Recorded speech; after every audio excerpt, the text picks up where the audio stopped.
friends, Christy Teji here, your host for the Productive Passions podcast. Let me ask you, is there something different you dream of doing but don't know where to begin?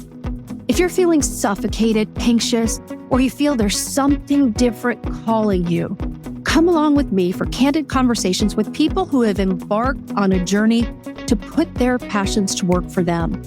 Buckle up and enjoy the ride. Life is too short to stay stuck. Hi, friends.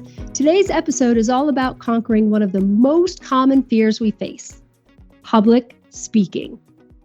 Here's a statistic I don't think will surprise anyone. Approximately 3 out of 4 people have a fear of public speaking.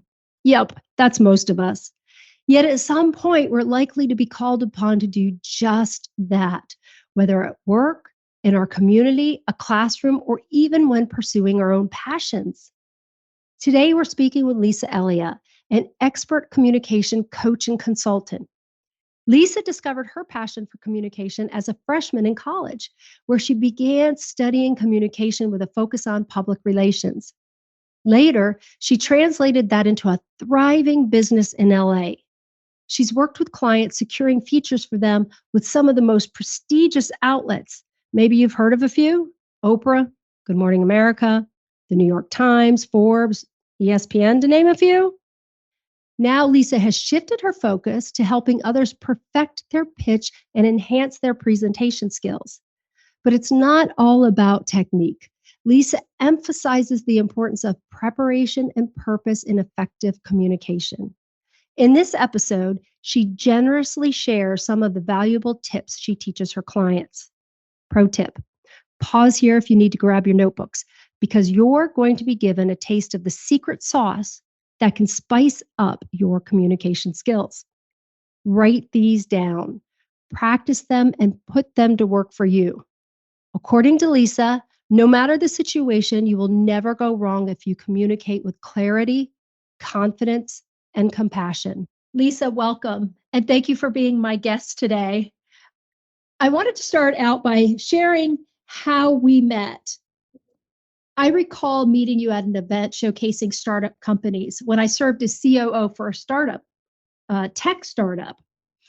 I recall when I met you thinking, she is so well-spoken, gracious, and kind, and exudes a calm self-assuredness that I'd love to possess. I know that you work with people looking to improve their communication for big events, meetings, pitches, interviews. Can you share more specifically about what you do with our audience? Yes. And first of all, thank you for having me. I'm so happy to be here. And I have to share with you quickly, when I met you, I was so struck by how open you were and friendly and outgoing. And I was there with my husband, who's a wealth manager. We're both very interested in the tech space, but you made us feel very welcomed. You introduced us to people. And you seem very knowledgeable and intelligent. And so I'm so happy that we have stayed in touch. So thank you. Likewise. Thank you for that, Lisa. That really means a lot to me. And then to tell you what I do, I am a media trainer, presentation trainer, and investor pitch coach, and I provide communication consulting. So my clientele ranges from solopreneurs to huge corporations, C-suite execs. I also work with some professional athletes and actors. It's a big range. That is a big range. And probably because what you're coaching people to do is something that a lot of us do not feel comfortable doing. That speaking in front of people, especially when it's important, like a pitch, that's where your company may be on the line. What are some of the biggest challenges or hurdles that most people have to overcome for public speaking? I think the biggest hurdle is overcoming limited or negative labels and beliefs. And most of those were implanted in us in our childhood. And so negative beliefs, beliefs that we have about ourselves? Yes. But it could also be a negative belief about other people or the world. Interesting. Right? So it could be a lot of things. Sometimes people are told, you're pretty but not very smart, or the reverse, or it could be, well, I'll give you an example. One of my clients who is from the Middle East said when he was about 12, he was at a party with his family and he spoke up. And on the way home, his mother said, "Why did you speak? You're not supposed to speak up. You're a child." And How this guy, old was he? he was 12 at the time. And when he talked to me about this, he was probably 50 and on his second huge tech company. So some of these things stay with people until they identify them and then can overcome them. And it's interesting, most people are unaware of these limiting labels and beliefs that are back there. And then as we talk about them, and I have some exercises I give people to do to discover those and replace those negative thoughts and beliefs with something more positive that's going to help them. And that's probably one of the most important things. I know people think it's about getting rid of fillers and pausing more. All of that helps. But first, what's going to help you is the mindset shifts. So it sounds to me like you're talking about sort of that reel that plays in our mind over and over again, sort of what we've been told or stereotypes. Is that correct? Yes, absolutely. And sometimes it's what you've been told by parents or coaches or teachers, but it could be what you picked up from a friend group or society or playing small. Like some people play small. What do you mean by that? Well, they'll say, "Well, I just want to remain behind the scenes, and that's not really for me." So they're limiting themselves in that way, and it might not be because of something someone else told them, but underneath of it, it might be some fear of failure because maybe they've been taught that things are binary. You either succeed or you fail, and we know life's not like that. It's nuanced, right? You learn lessons, but I think so many of us were just taught things that don't serve us very well, and so we have to reprogram our minds to set us up for success. And the way that comes out the most is in our communication. If people would listen to the way they communicate, they would learn so much about what's inside that they might not be aware of. So you mentioned you have some exercises. Can you share some of those with us? What can I do to identify what it is I may be doing that's not serving me? And then how can I fix that, Lisa? So one thing you could do is to do a communication audit. And that would be to record yourself on video. And when you record yourself on video, I wouldn't do it where you're speaking to the camera necessarily. I would do it, just set up a video camera to catch you interacting at home or anywhere you can. And you can also just do that, the audio part too. You want to have both. You want to look at yourself and watch yourself if you want to analyze your communication. But you also want to listen to what you're saying and listen for things like diminishing phrases such as, "I'm just a," or "sort of," all these things that take away from either what you've just said or about to say. That's minimizing yourself. Or when people criticize themselves, "I'm not good at this, I'm terrible at that." Listen for those things. It's really important that you start to identify those things. Or if you overly use quantifying statements like, "Well, I kind of, like I said, sort of, I don't know, what do you think?" Those things all speak to having an external locus of control and value, meaning other people's opinions matter more than your own. And so you want to listen for those things. And that's why I do that with my clients. I listen for those things, but start to keep track of them, write them down. Oh, no, one way to transform that would be write those down and then write next to it in a column, next to those statements that don't serve you well, write the positive. What would serve you better? What would you rather say to yourself? So the negative self-talk, it's not about just eliminating it, it's about replacing it with something positive and watching how you speak to other people about yourself and them. If you find yourself putting other people down, it's often an indication that in some way you might feel inferior or be insecure yourself, because people who feel great about themselves don't need to do that.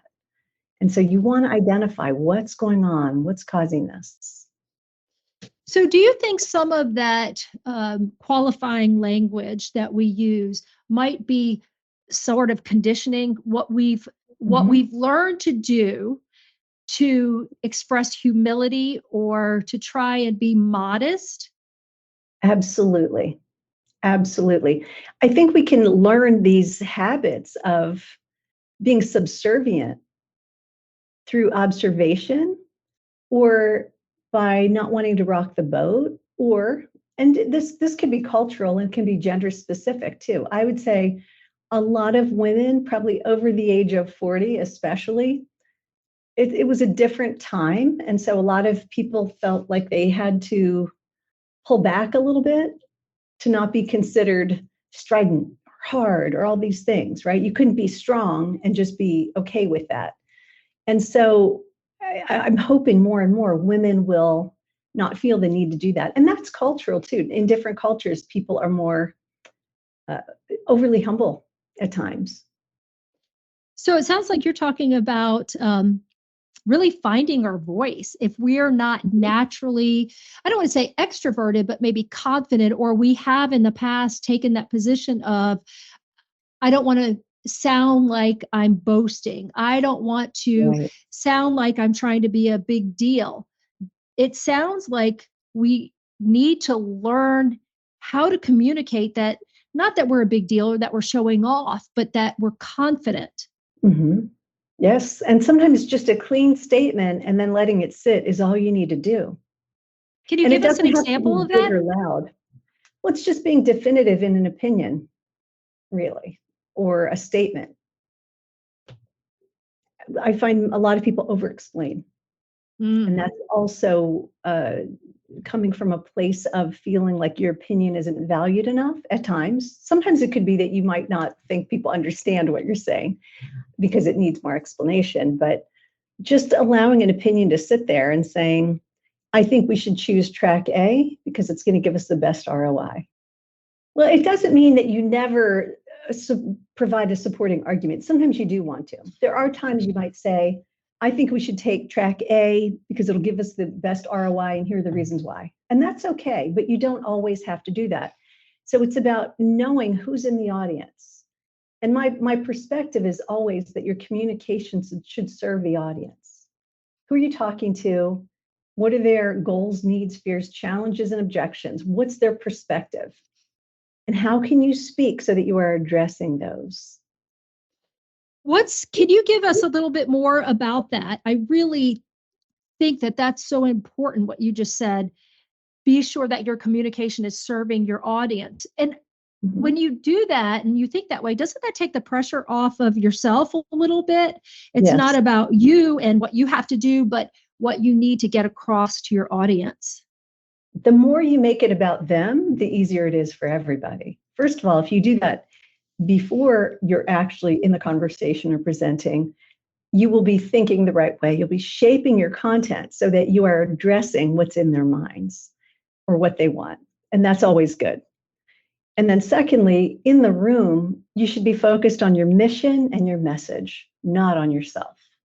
I want to switch gears just a little bit and ask you about you, because you didn't get this way overnight. Absolutely not. So can you tell me, when you were 10 years old, what did you want to be when you grew up? Yeah, this is so abstract and bizarre. My friend's mom was like an X-ray technician. I thought, that sounds cool. I want to be an X-ray technician. I really knew nothing about it. I'd had X-rays. I don't know why I thought that. That quickly then morphed into, I want to be a nurse. And then when I learned, like, there's a lot of science and blood and bedpans, that didn't appeal to me. And then I thought I wanted to work with children. And so in high school, I took as one of my classes child development, psychology, loved those classes. And then my freshman year in college, I just coincidentally or whatever, some luck, my guidance counselor said, why don't you sign up for this small group communication class? And I loved it. And so then I decided I wanted my major to be communication with a PR focus. You did choose a focus. And at the time, we had a small class of only 75 people per graduating class for the whole thing. It was tough to get into, but it was really an amazing education.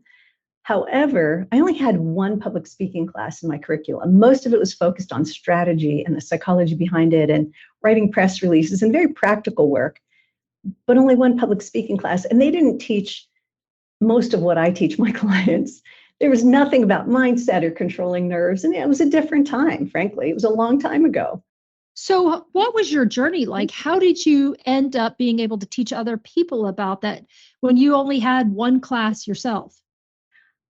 Well, fortunately, we did have a good foundation in communication. So the nonverbal communication, verbal communication. However, what happened for me was when I was 27, I had my own little marketing communications firm that I'd started. A friend called me and said, can you fill in for me in 2 days and do this 1 hour presentation on how to create a marketing plan for your small business at the University of Delaware? And that was my Oh alma my mater. gosh. And I agreed because I thought, well, maybe I can get some business out of it. I don't know. But I had 2 days to put together a 1 hour presentation and practice, and I didn't really know what I was doing. So I was so nervous. I had this shaky paper in my hand, but I did all right enough. They asked me to come back a month later. And so I dedicated a lot of time and focus to finding out what goes on in the body. Why do we respond that way when we're nervous? I started taking acting classes and voice and movement for non-dancers. I just plunged into it because I knew I wanted to be a better speaker. I went back a month later and it went great. And I committed to really practicing and also just having a good time with the audience. And it went so great. I got a whole bunch of clients from it. And then I did that for a while. And every time I got clients. And so that was many years ago. I was 27, so decades ago. And so I just continued to learn and develop my skills as a speaker. And then I media trained some of my clients even when I was living in Delaware, but really I didn't start doing it fully until I was in LA and had a PR firm there.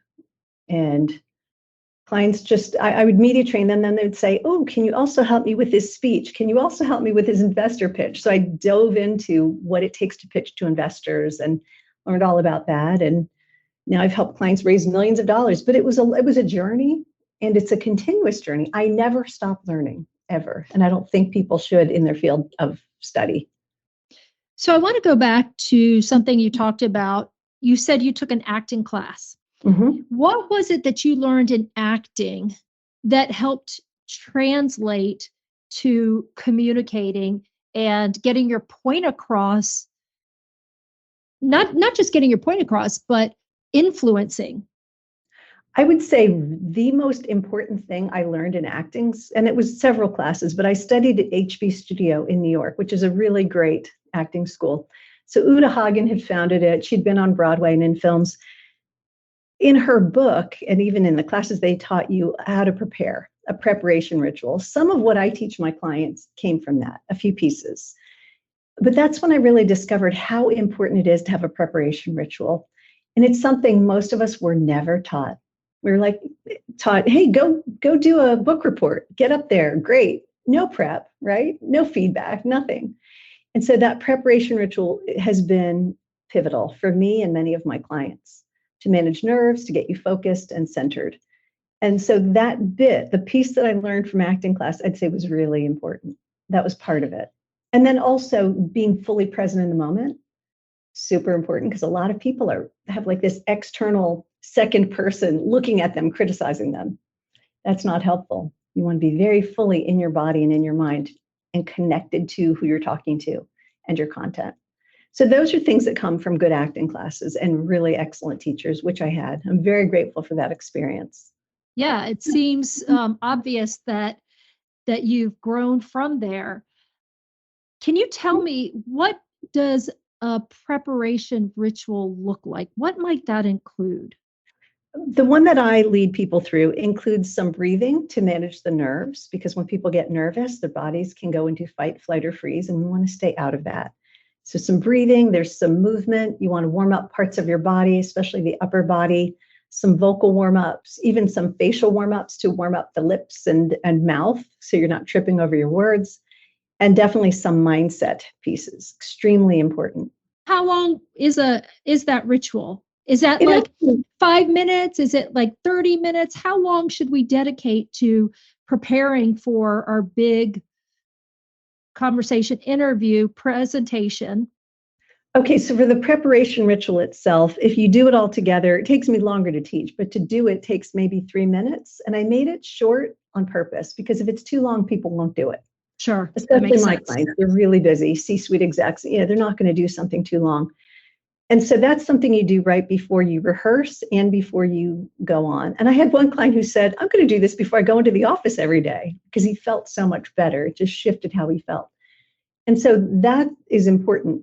Prior to that, though, you should be rehearsing your content. If you know you're going to be delivering a presentation or a pitch or being interviewed by the media, you should be rehearsing, not verbatim, but practicing delivering your content so it's really in you and you can deliver it with emotional connection to what you're saying.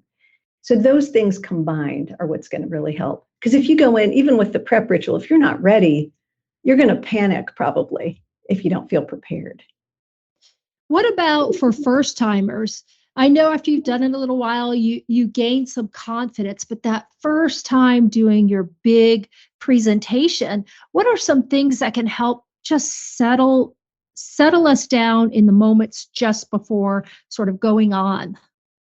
Well, that's a good preparation ritual. That really is what it is. The biggest part is starting with the breathing in and diaphragmatic breathing, in through your nose for a count of 5, filling the diaphragm, hold for a count of 5, out through the mouth for a count of 5. That stimulates the vagus nerve, and that switches you from the sympathetic to parasympathetic part of your nervous system. The parasympathetic is the calm part. Sympathetic is the fight or flight part. And so that is one of the most important things you can do.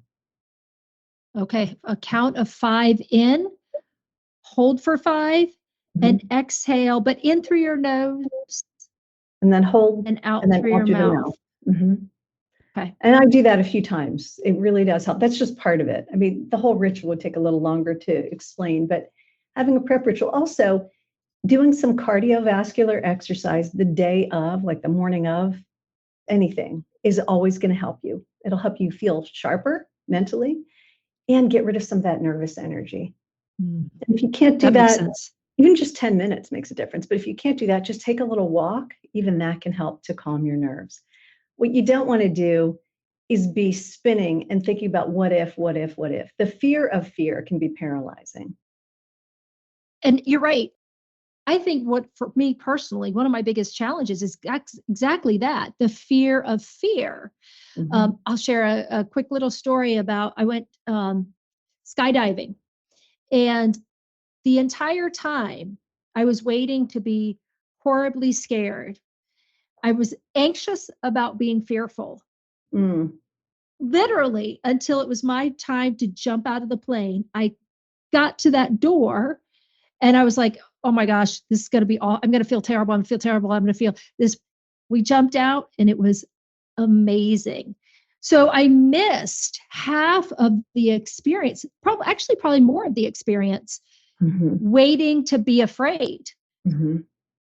So if I had, the experience of a preparation, even before that, to have been able to do that ritual, I probably would have enjoyed the whole experience. And I think that's what you're talking about is not just getting out and spewing what you need to say, but really being present, like you said, but you can actually enjoy it. Am I right? Yes. Yeah. And if you're talking about things you're not passionate about, you should question why that is. Are you in the wrong field? Because you should like what you're talking about. If you're pitching a product, for sure, you better love that product. I mean, some people are in sales and say, oh, I could sell ice to an Eskimo. And I think, okay, you're just telling me to not trust you, basically. But for most people, we want to feel passionate about whatever we're doing. And so connecting to that emotionally, and also, even if you're talking about something as dry as numbers, there's some emotional connection there too, or there should be. Because if you think about what those numbers mean, for example, if you have an up quarter and you made more money, that might mean somebody's kid gets to go to college because they're going to get a huge bonus. So the numbers mean something. And so when you talk about them, the more you connect emotionally to what you're talking about, the more that's going to come across and the more interesting you'll be and the more captivating. So you talk about needing to be passionate about what you're talking about. And that's what this podcast is all about, is doing what you're passionate about. So I was going to ask this a little bit later, but now's as good a time as ever. What's your advice for people who feel like they're stuck, that they are not passionate about what they do, but their job demands them to talk about it or present about it or just show up every day? What advice do you have for someone who wants to get unstuck, for lack of a better term? You can find the passion and find the love in different ways for whatever you're doing. So sometimes it might be, hey, this job gives me great security and insurance coverage, and that's what I need right now. that you can attach emotionally to that in a way, if that's where you are. There are times we've all had survival jobs, or many of us have had survival jobs, and you just make the most of it. And the more you do that, if you think of it this way, you're developing skills that you're going to take with you for life. And when you show up fully at whatever you do, you're just a great performer, and that can open up other opportunities for you too. In fact, I'm going to give you an example. This was years ago, and I'll never forget this young woman. I was at the Verizon store in Santa Monica getting a new phone, and the young woman who helped me was amazing. Oh, here's what had happened. My phone broke the day before we were going to go fly back east for Christmas. You need a phone, it was just not good. Yeah. And so she had to do all this stuff, and I had insurance anyway. She handled everything so beautifully. And I said, you just have a great personality. I'm sure somebody's going to offer you a job someday. She said, well, I have to tell you, this is my last day. I'm starting a new job on Monday from somebody who came in here who was a customer. You could just see it. And so when you show up at your best, that's the thing. You're doing it partly for you. So find that. Challenge yourself. If you don't love what it is you're doing at the moment, challenge yourself to present it as well as you can so you can develop your skills. It's not even about that. I love that story. And I'll share with you, I spoke to a friend recently who teaches, and she really was getting discouraged and frustrated with teaching. And she said, you know what, Christy, I have rekindled my love of teaching. It was about perspective, but she had to recognize that she was frustrated, give herself grace and understand why she was feeling frustrated. But she said, you know what? I just remembered why I liked being a teacher. And then she actually started doing some very creative things in the classroom that made her excited about presenting the material, and her students really responded to that. So I don't think that it's always about having to change what you're doing. Sometimes it is rediscovering why you fell in love with this in the first place. Or to your point, maybe it's providing what you need to have in the moment so that maybe in the future you may move on to something else or get promoted, move to another area of a company, and be able to enjoy what you're doing. Mm-hmm. I do think it's really important to be able to find the joy in what you do, because we spend a third of our life working. That's so much time. Right. And it really impacts everything else in our lives, including the people that are around us. So lots more to dive in there. But I want to ask you about your move to LA. Delaware to LA. Well, I was in New York, though, before LA for just like a year and a half. That's still a really big move. What made you decide LA? And what did your family and friends say when you told them, hey, I'm moving to LA. I'm going to start a PR firm in LA? Well, I was always a lover of warm weather. I've always loved warm weather. And when I was little, I kind of forgot about this. When I first moved to LA, my dad said, you always said you'd move to California or Florida someday. I just do not like the cold. I don't do well there. And so that was part of it. But also, I felt like I just sort of had an instinct that it would be a better fit for me in terms of everything, the culture, everything. And I wasn't sure I was going to even stay in PR, frankly. I was not sure. So I moved there. I was doing a little bit of acting, but I thought, well, let me see what I want to do here. And I temped for this woman who ran a real estate agency, and she loved me, and she said, because I already had my own business, so I knew what I was doing with administrative things. She said, can we hire you to run the office? Do you want to be our office manager? I said, no, it was a good salary, but it wasn't what I wanted to do. So she called me a couple of weeks later and said, my friend is a fitness trainer, a celebrity fitness trainer, and she just needs some help getting organized. Can you go help her out for a couple of days? So I went to work with Valerie, and she had this like 2-inch thick business plan sitting on her desk. And I said, I've written business plans before. Do you want me to look at that? And I looked at it, and I think she'd used a computer program to generate it. So it just was not right. And so I rewrote her business plan. We ended up getting the loan. She needed a loan to start these muscle truck fitness companies. I got her trademarked.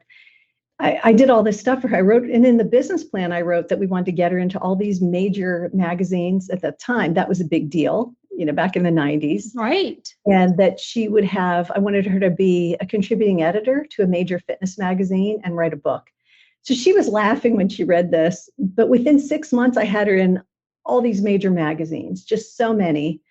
And within about a year, maybe a year and a half in, she had 2 offers to be a contributing editor. And so she took one of them. And that meant she couldn't do any more outside press. She also did have a book offer, but she didn't want to write a book at the time. She decided not to do that. So everything we wrote in, she's like, that was magic paper.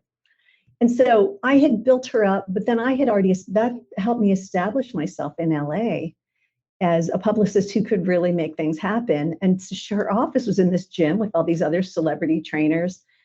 And even 15 years later, I'd get calls from people that say, I heard about you it used to be Workout Warehouse. They changed it to Fitness Factory, but people would still call me saying, I heard about you from there. But that launched my business. It really did. So then when she couldn't do any more outside press because she got that contributing editor job, I wrote on a piece of paper, reduce hours with Valerie, earn more money, take on more freelance work. And 2 days later, this woman came up to me in the locker room and said, I'm ready to launch my reflexology socks. Can I hire you? And that was Michelle Cluck, now Michelle Eben, who became one of my amazing clients, referred me to so many people within 2 weeks. I was able to give notice. I waited a month to leave because I wanted to wrap things up properly, but that built my entire business. And I didn't even have a website for like years. It was just all. Oh, wait, you wrote down 3 things? What were those things that you wrote down? Reduce hours with Valerie, pick up more freelance work, earn more money. It was really simple. So was that for you sort of like what we talk about vision boards are? Yes. I read creative visualization, years ago. And even when I wanted to move from New York to LA, I just wrote May 1st, 1996, I will move to Los Angeles. And I did. I really do believe, and it's not always that magical and that precise, but I am a big believer in writing out specifically what you want to achieve. And it may or may not look exactly like that, but it's going to get you moving toward that goal. And that's something that's gained more popularity. Like I said, with the vision boards or stating an intention. What is it about writing it down or saying it out loud or creating a vision board, something to look at that helps translate into real world? Any idea? Well, visualization, and that is one of the things I do recommend that people do on a daily basis, is visualize yourself becoming a more confident, powerful speaker. And literally visualize yourself doing that. Visualization has been proven to be useful. Athletes use it before they can accomplish anything. They have to visualize themselves doing it. So visualization, there's just lots and lots of studies about why that works. That's why vision boards are helpful for people. And affirmations can also be useful, but I think you want to do them the right way. Like if I said something that I feel is too pie in the sky, like I'm the best speaker ever, that would not feel real to me. But if I say something like, I'm becoming a more powerful, effective speaker every day, first of all, it's not comparative, which is good. I don't like comparing to other people. I don't think that's great. But it's also something that is active. I like active affirmations. And then you can have some that are goal-oriented, like I will be living in this place by this time. But then the key is, if things don't turn out that way, you don't want to feel deflated, like, oh no. You want to look at, okay, what else has come up that's present in my life? Maybe there's some other good changes or you're getting there. What I like that you said was in your affirmations, make them active. There's so many really great quotes and things that you could put up, but I think that puts the responsibility on me. If I make it action-based, is that part of why that can be successful? Because then the shift isn't to some big thing out there, but to what I'm going to be doing. Yes.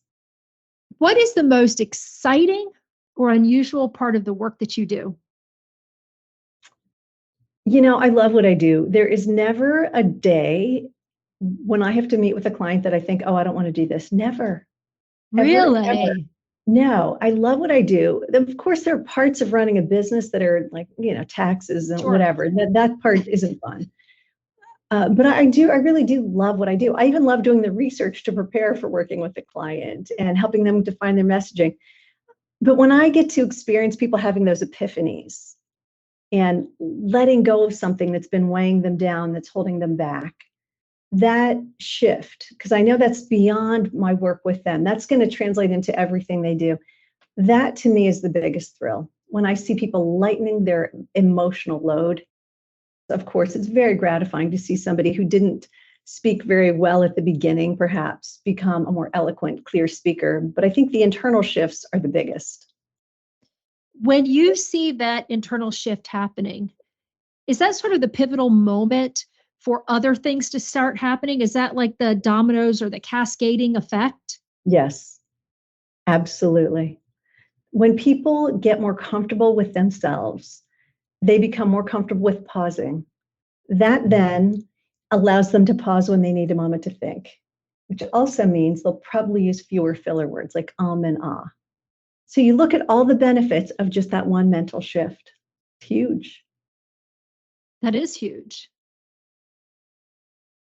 Taking up space is a big thing in this world, and a lot of people are afraid to do it physically, and they're afraid to do it with pauses and taking time in a meeting. I've had clients say, yes, when it's my turn to speak, I usually rush through because I don't want to take up too much time. So those are lessons we can learn. And look at the most powerful people, they'll take their time. Well, we're uncomfortable with those silences, right? And why is that? Why is that? Well, I think it's a few things. One is people sometimes don't like all that attention being on them because they're too worried about what other people think and that other people are critiquing them. When you let go of worrying so much about what other people think of you, and you just go do your best and leave it at that, and then you can't worry about the filters through which people see you, that's going to bring you some peace. And then you're okay with people just staring at you. It's okay. That's part of it. And then part of it is feeling worthy enough to take up somebody's time and be respectful of people's time. So if you're going to take people's time, make sure there's a reason and it's worth it. You know, I think you hit the nail on the head, especially for me in that second one about rushing through, rushing, because you don't want to take too much of somebody's time. You want to be mindful of their time. So you want to hurry up and get through everything. Mm-hmm. But it would seem the way you come across in doing so is maybe less confident, less organized, less prepared than if you're able to present and be comfortable in those silences. Right. Absolutely. Everything you just said is so right. The other thing is that when you pause, you're giving people an opportunity to think and take in what you're saying and to make the connection between what you're saying and how that applies to them or how they will implement that in their lives. So pauses are like the negative space around an item when you want to photograph something. Like if you want to photograph this phone that I'm holding up, you need some space around it to focus on the phone. That's what pauses do in our language. They leave some space around the main points that people need to grasp. So how do we practice those pauses? In your everyday life, in every conversation you have, get used to not using all those fillers. Like, I mean, try to get rid of those and pause when you need a moment. Or if you've been talking for a while, pause. In an article, you were quoted as saying, know the ROI of everything you do. Mm-hmm. How can we be more aware of where and how we're spending time? Is there a technique that you recommend that we could put into practice? I'd say the first thing would be get very clear on your core values and your goals. What do you value? Is it time with your family, time with your significant other, travel, whatever it is, money, whatever it is for you? Get very clear on what your core values are. And then anytime you have a task or an offer or an opportunity, look at, does this move me closer to where I want to be or further away from it? I'd say that's one of the easiest ways to do it. And then also when I think about ROI, your return on investment of things you do, really look at that. It's good to analyze, okay, if this is going to take me 5 hours, is it worth me doing, or should I hire somebody to do it? Or can I get away with not doing this or doing it a different way? So it is important to analyze that for certain tasks. I used to, when I was in PR and I had a lot of young entrepreneurs as my clients, I had a little worksheet for them to just list all the tasks they had through the day and write and make a mark of what they enjoy, what they don't, how long things take. It really reveals to you how you're spending your time. And some things have a high ROI and some things have a low ROI. So you have to decide, what do I want to spend time doing? If you need total control over everything, you're going to limit your growth. Okay, so there is always a point in my interviews where I want to hit rewind and play it again. And I love what you just said. Would you say that again? If you need total control over everything, you will limit your growth. From your observations working with hundreds, maybe thousands of clients, what are some of the things that many of us are doing wrong? I would say a few things. One is not being super clear on your intention before beginning a meeting or a conversation. Secondly, I think in business, sometimes people don't research their audiences enough. And thirdly, I would say, it goes back to the mindset, letting fear of judgment and all these external things come into play instead of really focusing on the mission and the message. And I do think with intention, one of the intentions, as much as possible, should be to preserve the relationship. Even in business, even in negotiations, some people think they want to go burn it all down. I do not think you ever want to do that if you can avoid that. And so when you go in thinking, I want to preserve this relationship and we want to achieve these goals, we want to do this, want to understand from their perspective. And if you enter any situation with curiosity and empathy, that shifts how you behave. There it is again. I want to hit rewind. Curiosity and empathy. Why is that important? If instead of just grinding on what you want, you're actually thinking about what the other people want, what their needs are, what they're focused on, you're going to have a deeper and better conversation. So that's empathy, not sympathy, empathy, right? You're understanding where they're coming from. Curiosity helps because when you ask questions and you go in thinking that that's your job, is to learn what they want and how you can maybe navigate and negotiate, if that's what you're doing, you'll just be that much more effective. And it's also, it puts people more at ease when people think you actually care and are interested in what they want in any situation. What that sounds like to me is making sure the person you're communicating with feels heard. Yes, absolutely. And sometimes you have to ask questions to elicit some of that participation from certain people in certain situations. One of the things I've seen in sales, especially with new salespeople, is they're so good at repeating what they've learned, the values and the benefits of what they're selling. And so they're spending a lot of time getting that all in. But what they haven't gotten is allowing that person to feel heard. They're not giving the person that they're talking to, that they're selling to, the feeling that they've heard what they're saying, what their pain points are.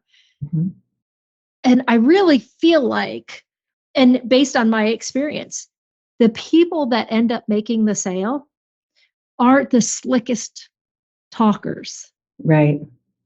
But they're the ones who have create an environment where the person they're speaking to feels heard, has had the opportunity to really communicate, not just respond, but to communicate what their concerns are around whatever that deal is.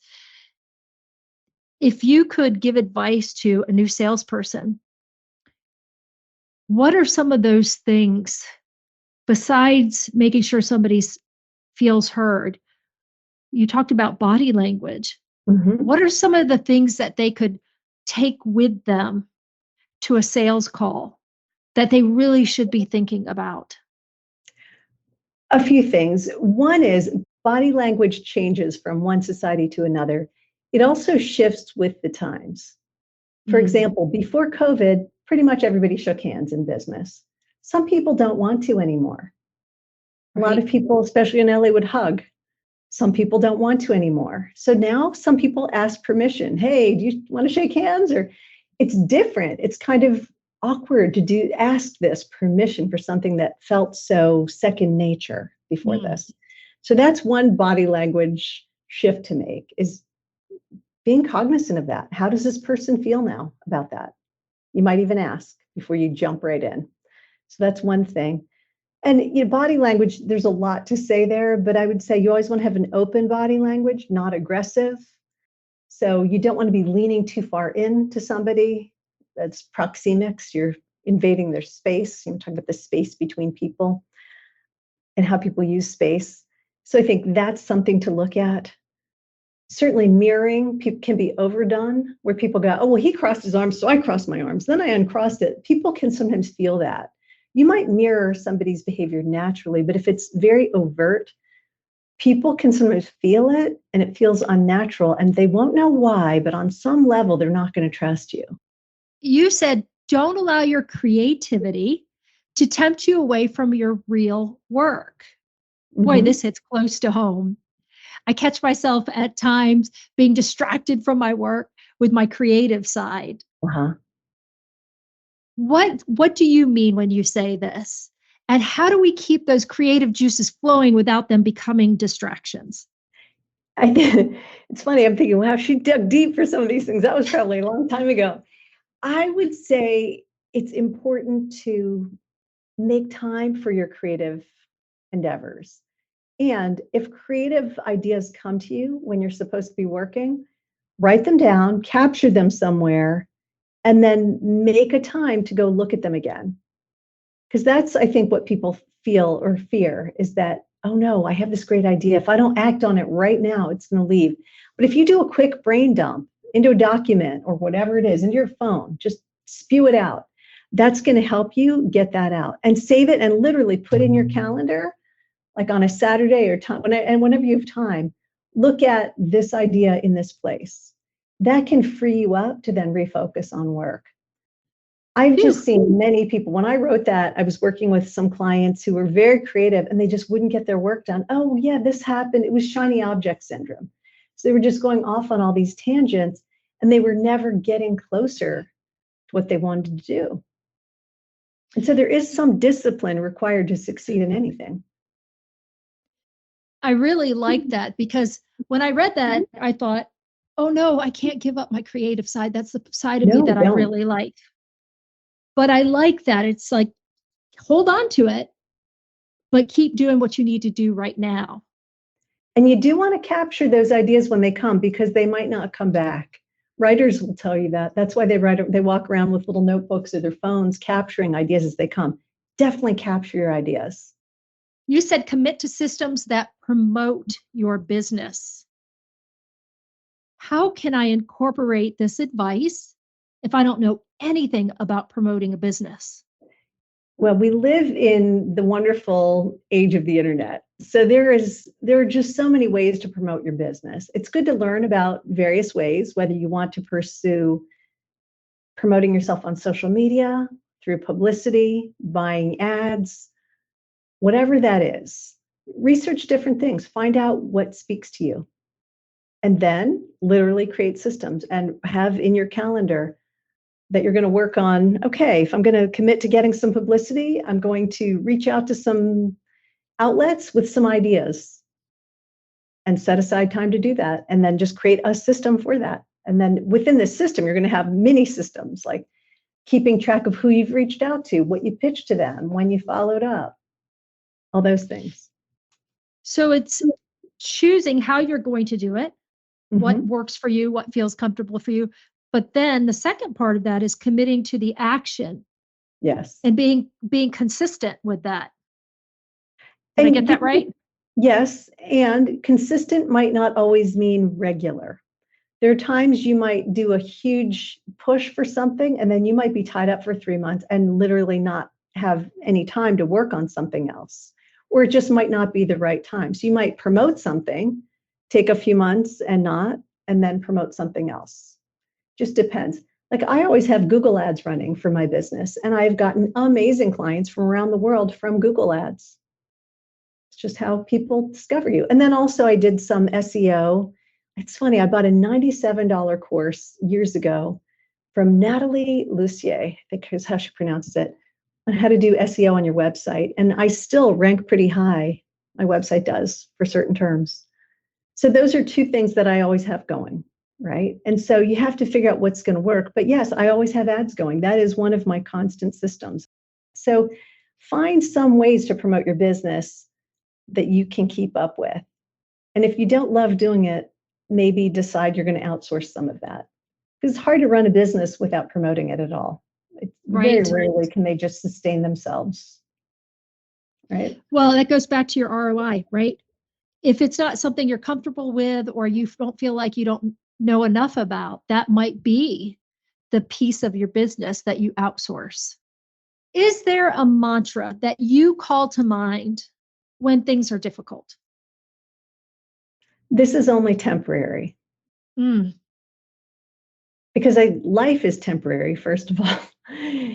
It just is. And most situations really are that. I think people get stuck and think, oh, I'm going to feel like this forever. Most things are not. So interesting in the conversations that I've had with people who are following their passions. There are certain things that are consistent, Mm-hmm. and that is one of them because you're going to run into those stumbling blocks, right? Right. But it's in the moment. And it may be hard, but you'll get through it with persistence. Mm-hmm. But it's temporary. Right. And the other thing that goes along with what you said, what you just said, is so is life. Yeah. So if you need to put something into perspective, life is not infinity Right. the way we know it now anyway. And so when these challenges feel so overwhelming, Mm-hmm. I think that's a really good mantra. That's a really good reminder. And it might be a place that we can take a breath. Yeah. Thank you for that. You're welcome. You know, what you were saying about life and it being temporary, it is. And I think if you approach life every day knowing this could be my last day, this could be my last moment, because at any time that's true. I know to some people that sounds very dramatic. And I think, well, you must have been fortunate enough to not lose a lot of people in your life. For myself, that was not the case. I lost 3 cousins when I was young. I lost 3 very good friends within about 2 years in my 20s. And that was one was to a car accident, 2 weeks later, a suicide. And then I think a year before that was AIDS. You know, that was when people died of AIDS still. And, readily. When you lose people like that at a young age, I think you don't think that dying is just for old age. You realize things can happen at any moment. And so the gift on the other side of that is that for me, made me very acutely aware of being very conscious of the beauty of being fully present in the moment as much as I could. And I had to get rid of some of the mind garbage that I've had to work through to get to that place. But I do spend a lot of my time so fully present in the moment that I really enjoy my life. And no matter where, I tell people, talk to people when you're out at the store. You never know. Like I met my husband at Trader Joe's, totally random. That would not have happened if I wasn't in the right mindset, I don't think. Right. Right. So we were just enjoying a moment, two strangers. And now, almost 20 years later, we're still together. So, Oh, that is a great story. yeah, that's life, though. It can be. You have to still remain optimistic and think, okay, there's a big world out there. What can I create? What can I do? How can I have tomorrow be a completely different day? Especially here in the US, we're very fortunate. There's a lot of opportunity. And so the optimism is part of it. This is temporary. There's an optimism that's a part of that. Lisa, what is your favorite thing in the world? Favorite thing? I don't know if I have just one. I'm going to pause and give you time to think about it. Things to do. I do like to travel. I love talking to people, frankly, as you can probably tell. I like meeting new people. I always have. I always like learning. I definitely like the sunshine. Seriously, just being outside when it's sunny and warm. That never gets old to me. We look at the sunsets all the time. We live in Florida now, and the sunsets are crazy amazing here. And we have a good view of them. And really, my husband and I still will go, if we're not together when it's happening, if one of us is working out, we'll call each other and go, hey, look outside, look at the sun, look at it. So I think that I take so much joy from so many things. There's not just one favorite thing. And isn't it amazing that those things, travel is an exception, of course. Right. But enjoying nature, it doesn't cost a thing. Right. Oh, yeah. We laugh because the things I enjoy are often cheap and often free. And that's okay. I really don't care about luxury items. But yeah, I get a lot of pleasure from being outside, seeing the cute dogs in the dog park, walking by and seeing the funny kids play together. I love it all. So I think when you can get joy from those simple things, your life is a lot easier because you're not waiting for the big things. Right. And I know it's so cliche to say, but it's true. If you can enjoy those things, you really are one of the most wealthy people in the world. My husband and I talk about that a lot too. We think, oh, it'd be fun to have this, it'd be fun to have that. But you know what? Having those things does not change my happiness quotient. Right. I've had very little in my life, and I've had not a lot, but I've lived a more comfortable life. And who I am, my happiness quotient, hasn't changed. What makes me happy hasn't changed. Yes, there may be excitement in that new whatever, but seeing one of my kids come home excited to tell me about something, or a grandchild reach up for me, those are the things that just bring me so much joy. And I'm so grateful for that because I don't need any money for that. Right. Now, I will say, how people say money doesn't buy happiness. I agree with that to a point. There is a certain level, though, that if you're scraping by all the time and always behind, that level of stress really is a lot. So for anyone who's listening, if that's where you are, yes, get yourself out of that as soon as you can. And it's understandable if you're not feeling super joyful all the time, but do try to put some joy into your life when you can and make a plan to get out of that. Because you do have to have a certain level of comfort knowing that certain bills are paid or whatever that is, or you're not going to lose your home, in order to be open to the other things, be open to moving on. But people do it. People do it. My family came here with nothing. One of my cousins came over here at 18. It's actually my cousin's husband. He was 18. He said, I had a pair of underwear and $12. And that was it. And some really good carpentry skills. And he retired a multi-millionaire, just so successful, all built himself, didn't know the language, nothing. So we have a lot of those stories in my family. So you can, no matter what, you can get out of it, especially here in the US or certain countries. There are some countries where people really have no opportunity, but we do have some here. So get the help you need, find the way out, and get that mindset working for you, not against you. Lisa, thank you for joining me today. It's been such a pleasure having you on the podcast. It's been my pleasure, Christy. Thank you so much.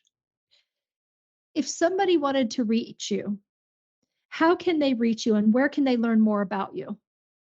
You could go to lisaelia.com. Everything is there. I'll be introducing some online courses soon.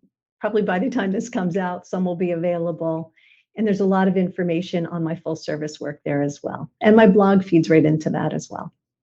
Okay, so the place is Lisa Elia, all one word, LISAELIA.com. Right.